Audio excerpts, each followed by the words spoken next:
Part 1.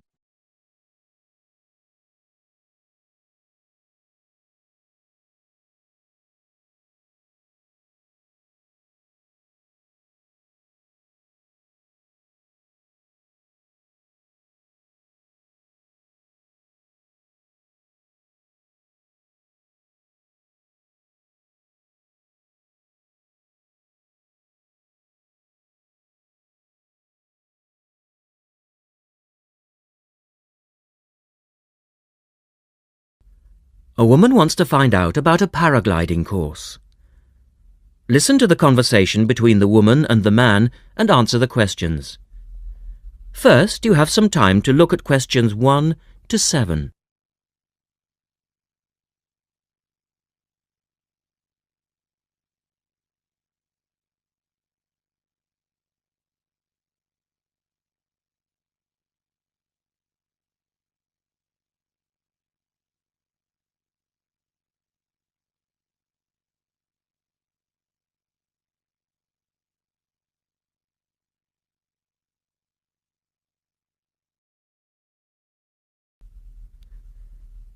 Now we shall begin. You should answer the questions as you listen because you will not hear the recording a second time. Listen carefully and answer questions 1 to 7.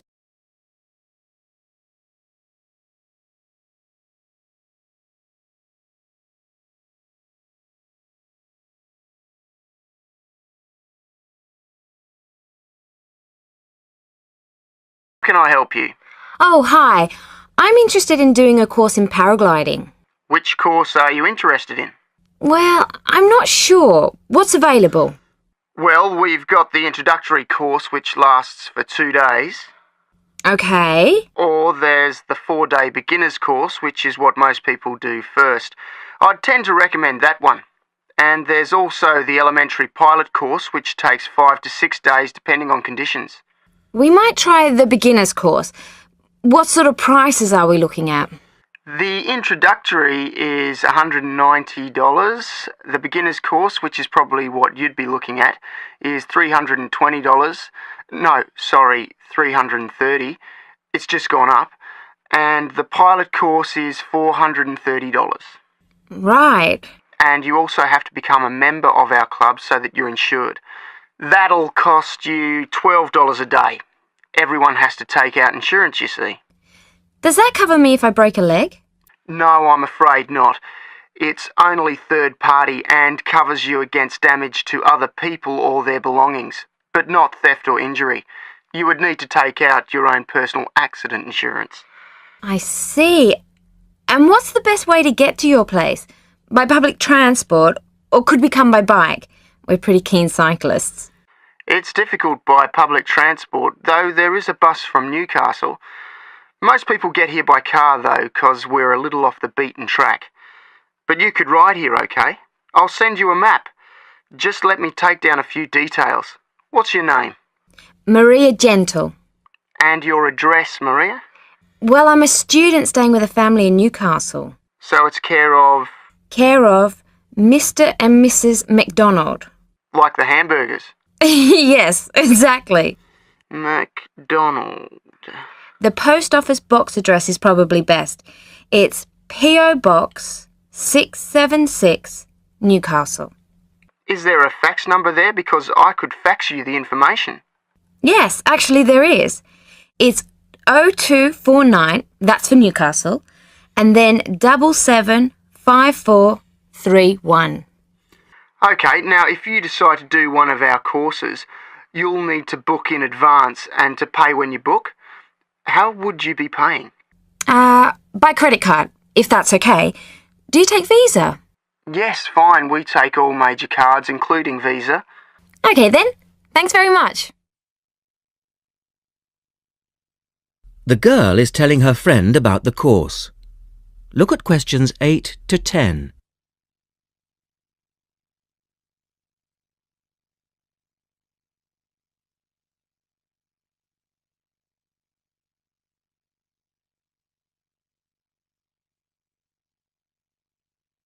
Now listen to their conversation and answer questions 8 to 10. Hi, Pauline. Hi, Maria. What's that you're reading? Just some information from a paragliding school. It looks really good fun. Do you fancy a go at paragliding? Sure. Do you have to buy lots of equipment and stuff? Not really. The school provides the equipment, but we'd have to take a few things along. Such as? Well, it says here, clothes, wear stout boots, so no sneakers or sandals, I suppose, and clothes suitable for an active day in the hills.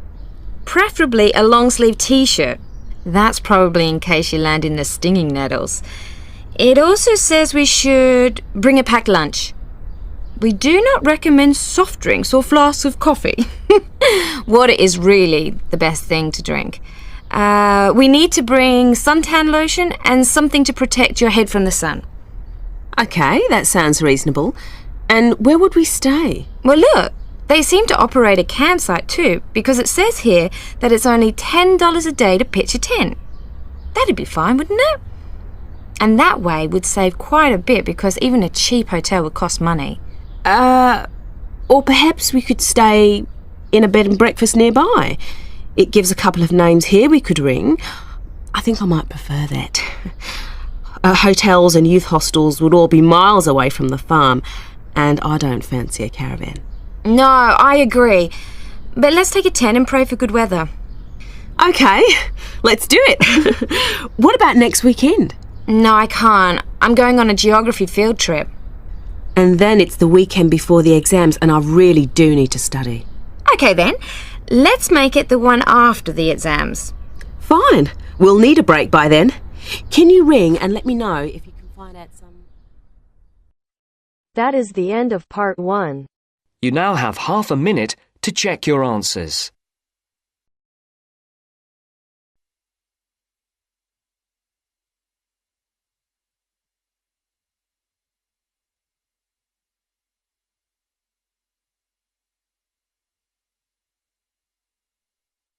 Now turns to part 2. Part 2.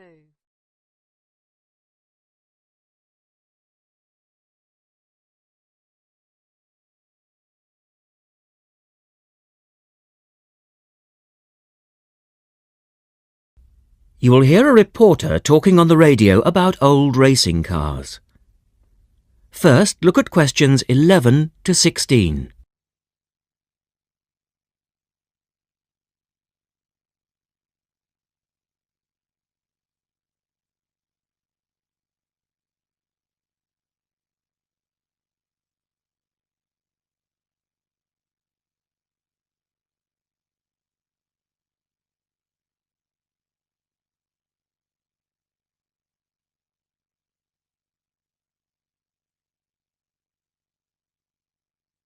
As you listen to the first part of the talk, answer questions 11 to 16. The Goodwood Museum is currently celebrating some of the most extravagant types of car design in its Festival of Speed. Here's our reporter, Vincent Freed, who's on site to tell us about some of the cars on display. Well, here I am, standing in front of one of the most prestigious cars ever built, the Duesenberg. A fantastically expensive, luxurious car built in the early part of the 20th century and bearing all the glamorous qualities of the Jazz Age. How many were there? Well, only 473 Duesenberg J-types were ever built, and the model here is one of the rarest. Each had a short 125-inch chassis or framework, and the body was always in the form of an open two-seater. The technology behind the car's 6.9-litre engine was extraordinary. It featured capsules of mercury in the engines to absorb vibration and provide an incredibly smooth ride. In fact, these cars offered unparalleled performance. In an age when 160 kilometers per hour was considered very fast, the Duesenberg promised a top speed of 180 kilometers per hour and could do 140 kilometers per hour in second gear. Duesenberg, who designed the car, sold it as a frame and engine.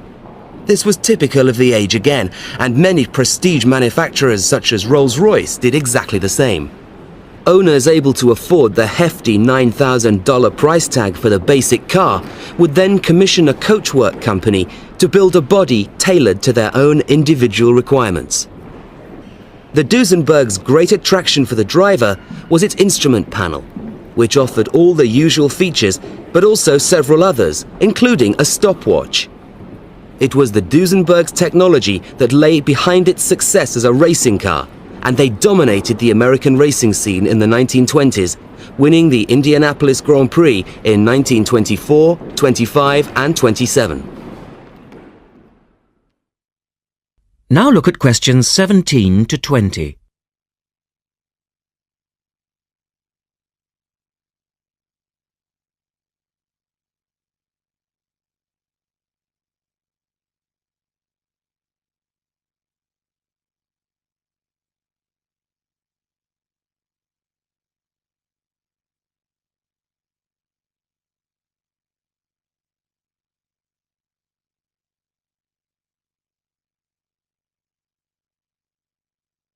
As the talk continues, answer questions 17 to 20. On to another celebrity, the 1922 Leia Helica. Only 30 of these French propeller cars were built, and the model here at Goodwood, which was the fourth to be made, is thought to be the only surviving example still capable of running. The brains behind this car was Marcel Leia, who was an aviation pioneer first and foremost, and the influence of flying is quite apparent in the car. The Leia very strongly resembles a light aircraft with its front propeller, but in this case, it's minus any wings, of course.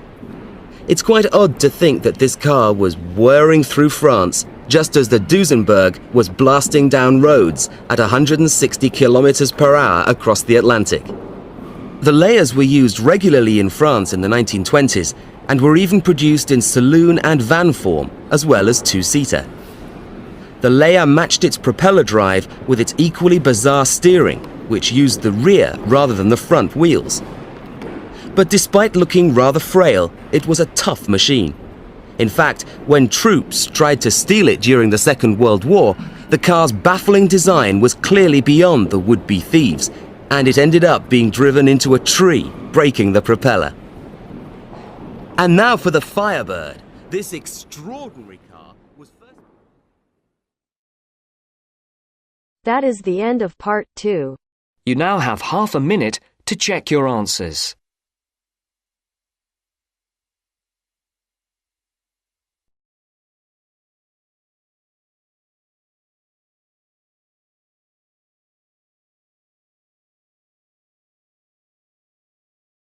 Now turns to part 3. Part 3. In this section, you will hear a discussion between two students, Rosie and Mike, and a university tutor. In the first part of the discussion, they're talking about a survey they have conducted on local entertainment. First, look at questions 21 to 26.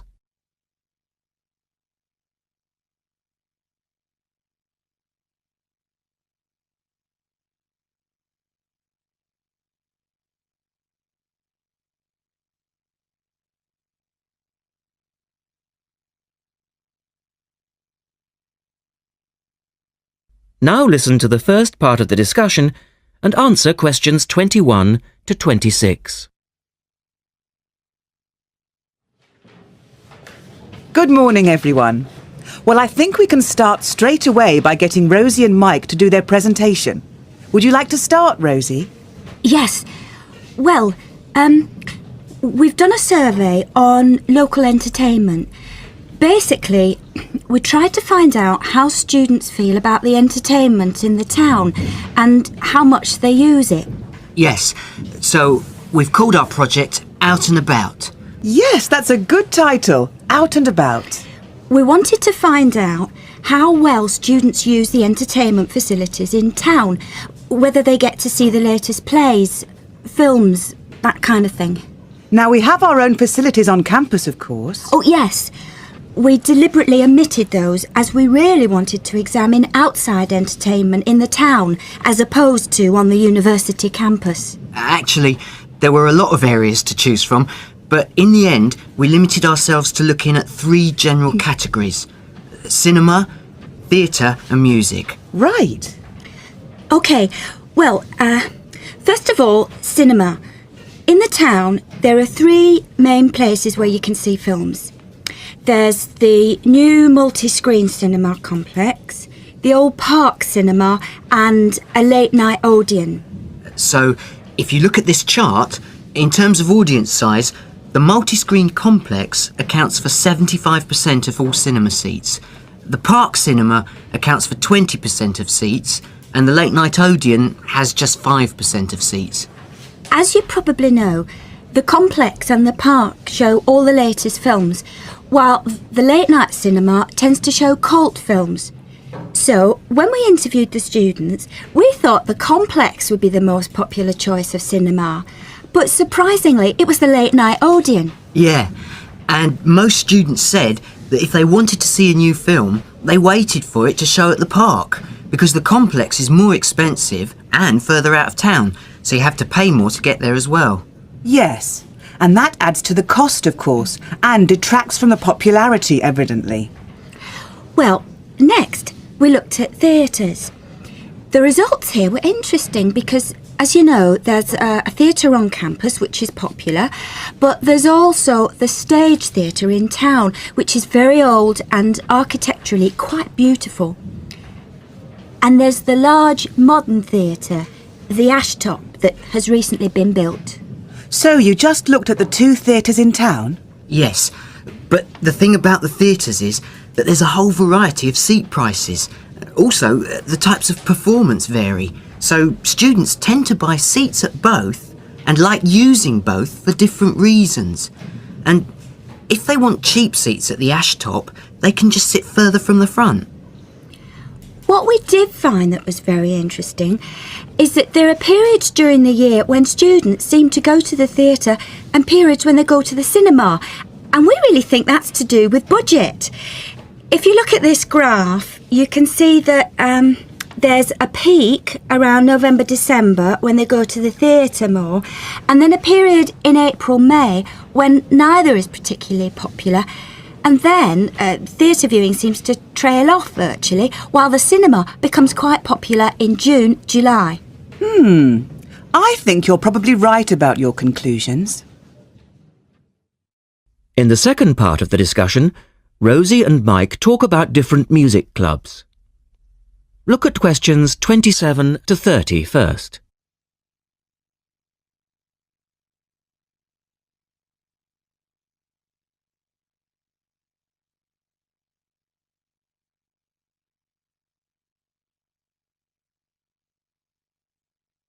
As you listen to the discussion, complete the chart about the different music clubs. Some answers have been done for you. Listen carefully and answer questions 27 to 30.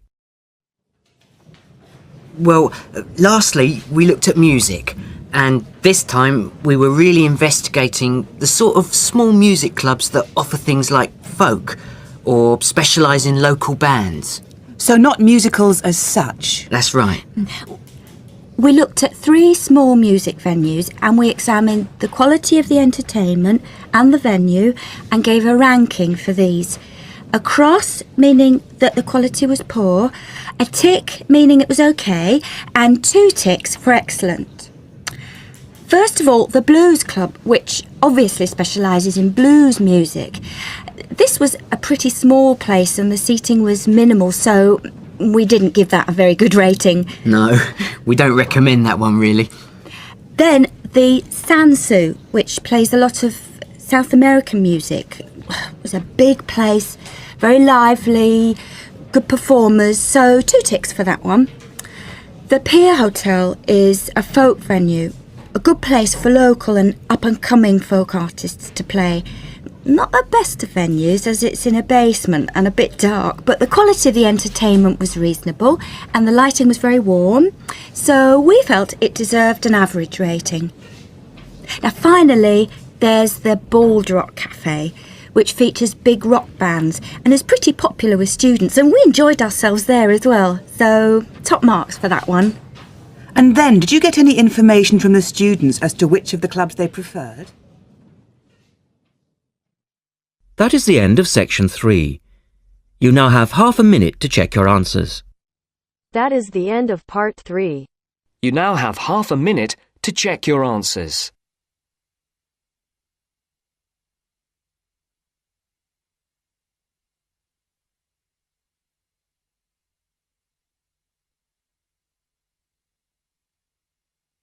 Now turn to section 4 on page Now turns to 35. part 4. Part 4. Test 1, section 4. You will hear a lecturer talking about dust storms. First, you have some time to look at questions 31 to 36.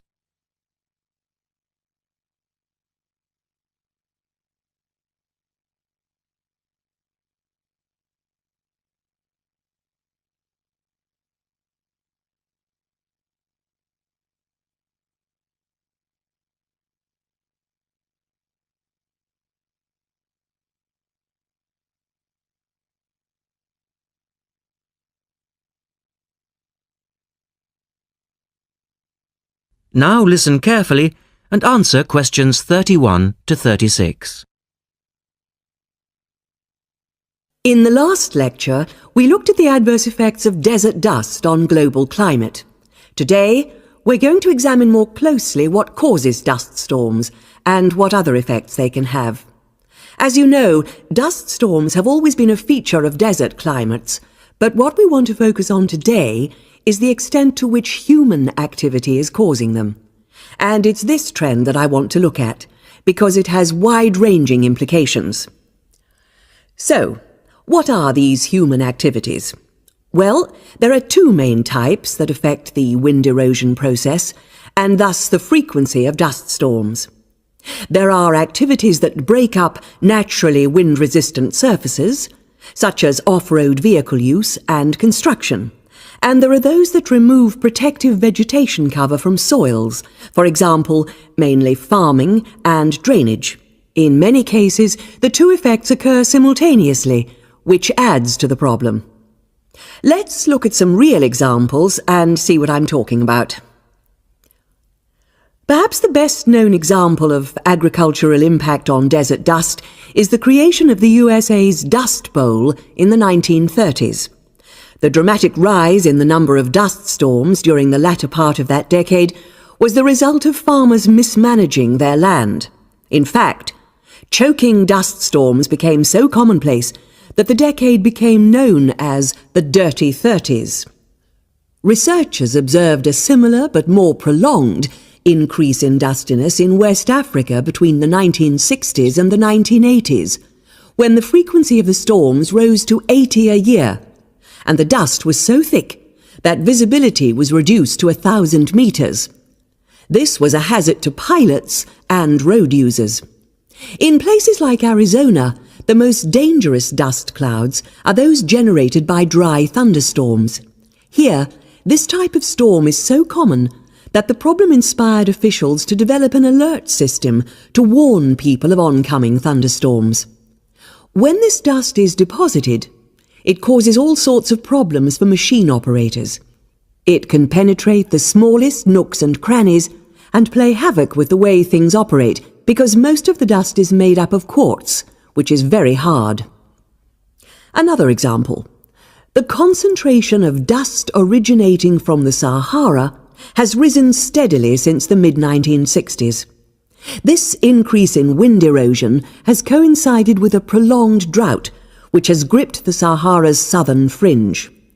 Drought is commonly associated with an increase in dust-raising activity, but it's actually caused by low rainfall, which results in vegetation dying off. In the second part, the speaker talks about the drying up of the Aral Sea. Look at questions 37 to 40 and complete the flowchart. One of the foremost examples of modern human-induced environmental degradation is the drying up of the Aral Sea in Central Asia. Its ecological demise dates from the 1950s, when intensive irrigation began in the then Central Asian republics of the USSR. This produced a dramatic decline in the volume of water entering the sea from its two major tributaries. In 1960, the Aral Sea was the fourth largest lake in the world, but since that time it has lost 2/3 of its volume. Its surface area has halved, and its water level has dropped by more than 216 metres. A knock-on effect of this ecological disaster has been the release of significant new sources of wind-blown material as the water level has dropped. And the problems don't stop there. The salinity of the lake has increased so that it is now virtually the same as seawater. This means that the material that is blown from the dry bed of the Aral Sea is highly saline. Scientists believe it is adversely affecting crops around the sea because salts are toxic to plants. This shows that dust storms have numerous consequences beyond their effects on climate, both for the workings of environmental systems and for people living in drylands. That is the end of part 4. You now have half a minute to check your answers.